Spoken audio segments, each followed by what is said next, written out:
आप सभी पंचायत सहायक भाइयों को नमस्कार। मेरा नाम दीपक है। मैं आजमगढ़ में पंचायत सहायक के पद पर कार्यरत हूँ। और कल से हमारे बहुत सारे पंचायत सहायक भाई इस बात को लेकर परेशान हैं कि सरकार जो है क्या है कोटेदारों को सीएससी देने जा रही है।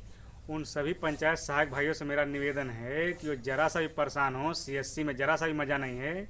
और सीएससी के लोग इतना परेशान ना हो और इतने ज़्यादा टेंशन में ना हो कि सीएससी का जो काम है वो कोटेदारों को दे दिया जाएगा तो वो क्या करेंगे। जबकि हकीकत ये है कि सीएससी एक मीठा जहर है। आप इससे लेकर अच्छे से अपना कार्य भी नहीं कर सकते और इसके बिना रह भी नहीं सकते। हकीकत ये है कुछ सारी सर्विसेज जैसे कि आधार कार्ड की सर्विसेज हो गई, श्रम कार्ड की सर्विसेज हो गई, पैन कार्ड की सर्विसेज हो गई, ये सीएससी की पॉपुलर सर्विसेज हैं। और हकीकत ये है कि जो भी आधार कार्ड का सेंटर सीएससी के माध्यम से चला रहा है, आप उनसे जाकर एक बार बात कीजिएगा, आपको हकीकत समझ में आ जाएगा कि कितना बड़ा सरदर्द उनके लिए सीएससी का आधार कार्ड वाला सिस्टम है। हालांकि मैं पहले से ही सीएससी भी ली था, उसके बाद मैं पंचायत सहायक बना, तो जो सीएससी की नौटंकियां हैं, जो सीएससी की बीमारियां हैं, वो मुझे भली भांति मालूम है।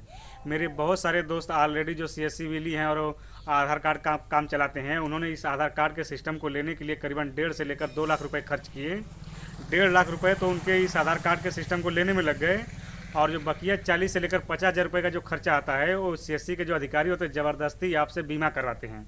और अगर आप बीमा नहीं कराओगे तो आपके शॉप को वेरीफाई नहीं करेंगे, आपकी आईडी को वेरीफाई नहीं करेंगे। मजबूरी में आपको 40 से लेकर 50,000 रुपये का बीमा कराना पड़ता है। उसके बाद भी कोई गारंटी नहीं है कि आपकी आधार कार्ड का सिस्टम कब बंद हो जाए। ये कभी भी आपको बिना कारण बताए, बिना नोटिस दिए आपके दुकान को बंद कर देते हैं। आप आईडी से लॉगिन नहीं कर पाएंगे उसमें, और फिर कभी आप उसमें दूसरी जगह से आधार कार्ड का सिस्टम ले ही नहीं पाएंगे, क्योंकि जो आपका जो आधार सुपरवाइजर का वो सर्टिफिकेट होता है उसे ब्लैकलिस्ट कर देते हैं। फिर आप दुनिया के किसी भी कोने से आप उसका काम नहीं ले पाएंगे। और बहुत सारे मेरे सीएससी विली वालों के साथ हुआ है।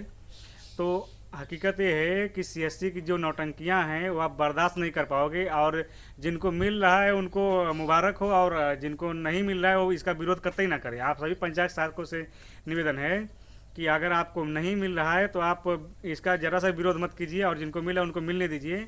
आप पढ़े लिखे हैं, आप खुद एग्जाम देकर पास कर सकते हैं। जबकि हकीकत ये है कि सीएससी में ज़रा सा भी मज़ा नहीं है।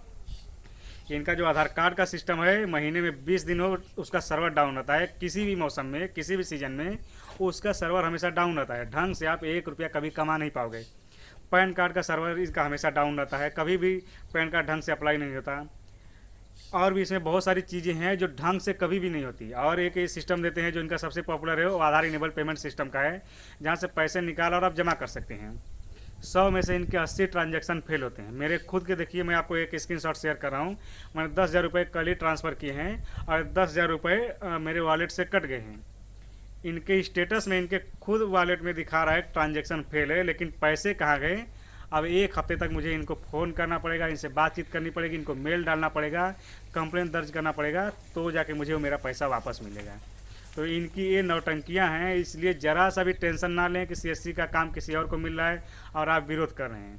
हकीकत ये है कि आपको ये ना मिले तो आपके लिए भलाई है। इसी वीडियो में माननीय मुख्यमंत्री जी कोटेदारों को चने के झाड़ पे चढ़ाते हुए कहते हैं कि आपने लॉकडाउन में गरीबों को राशन पहुंचाया है, आपने पुण्य का काम किया है। या तो मुख्यमंत्री जी को हकीकत मालूम नहीं है, या जानबूझ के इन चोट्टे कोटेदारों को वो चने के झाड़ पे चढ़ा रहे हैं।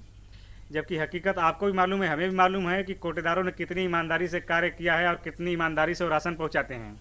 और जो सारा रायता फैलाया हुआ है, ये इसी गंजे का है। ये इतना बेहतरीन गंजे के पास टैलेंट है कि ये खुद गंजा होते हुए भी दूसरे गंजों को कंघा बेच देता है।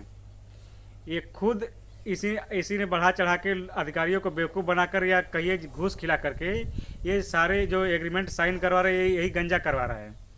और इसको लगता है कि ये लोगों को बेवकूफ़ बनाकर, ज़बरदस्ती अधिकारियों से प्रेशर डलवाकर, आयुष्मान कार्ड बनवाकर ये अपना टारगेट को अचीव कर लेगा, फिर दूसरे कॉन्ट्रैक्ट गवर्नमेंट से ले लेगा। ये सारा रायता किया धरा इसी गंजे का है। जबकि हकीकत ये है कि ये ना ढंग से आयुष्मान कार्ड का पेमेंट करता है, ना ई श्रम कार्ड का पेमेंट करता है, ना सीएससी वालों का जो एईपीएस का कमीशन उसे ढंग से देता है। और भी बहुत सारी ऐसी सर्विसेज हैं जिससे इसने जो सीएससी भी लिए उन्हें बेवकूफ़ बनाकर इसने अपना कार्य करा लिया है। गवर्नमेंट से फंडिंग भी प्राप्त कर ली है। जबकि हकीकत ये है कि वो गवर्नमेंट की जो योजनाएं वो ज़मीन पे कहीं दिखाई नहीं देती। खुद बीजेपी सांसद राजीव प्रताप रूडी ने इसके जो भारत नेट का प्रोजेक्ट है बिहार में चला है, उसकी पोल खोली थी। इकोनॉमिक सेंसस का आज तक इसने पेमेंट रिलीज नहीं किया है। डिजिटल साक्षरता के नाम पे जो घोटाला किया जा रहा है वो भली भांति सभी को मालूम है। लेकिन इसने क्या किया, अधिकारियों को घूस खिला के उनका मुंह बंद करके गवर्नमेंट से फंडिंग प्राप्त कर रहा है और किसी को कानो कान खबर नहीं है। और अंत में हाथ जोड़कर आप सभी पंचायत सहायक भाइयों से निवेदन है कि जिन्हें सीएससी मिल रही है उन्हें मिलने दो, इससे आपका जरा सा भी नुकसान नहीं होगा। आपका अलबत्ता इसमें फ़ायदा ही होगा कि सर दर्द आपके ऊपर कम रहेगा, आप दूसरे कार्य कर सकेंगे, पढ़ाई कर सकेंगे, दूसरी अच्छी सी नौकरी ढूंढ सकेंगे। तो आप इस सर दर्द में मत पड़िए, ज़रा सा विरोध मत कीजिए कि सीएससी आपको नहीं मिल रहा है। अगर आपको सीएससी की इतनी ही ज़रूरत है तो आप उस 40-50 क्वेश्चन को रट्टा मार लीजिए, उन्हीं में से आपको क्वेश्चन आएंगे, आप उन्हें आसानी से उस एग्ज़ाम को पास कर सकते हैं। तो ज़रा सा भी टेंशन मत लीजिए। अगर आपको नहीं मिल रहा है तो आप अपने आप को सौभाग्यशाली समझिए कि आपके पास और समय मिलेगा, आप अच्छे से पढ़ाई लिखाई कर सकते हैं। जिन्हें मिल रहा है उन्हें मिलने दीजिए, ज़रा सा भी टेंशन मत लीजिए। यकीन मानिए मैं ऑलरेडी सीएससी वाला हूँ और पंचायत सहायक हूँ, और यही आपको सलाह दूंगा कि अगर आपको नहीं मिल रहा है तो ये आपके लिए फ़ायदेमंद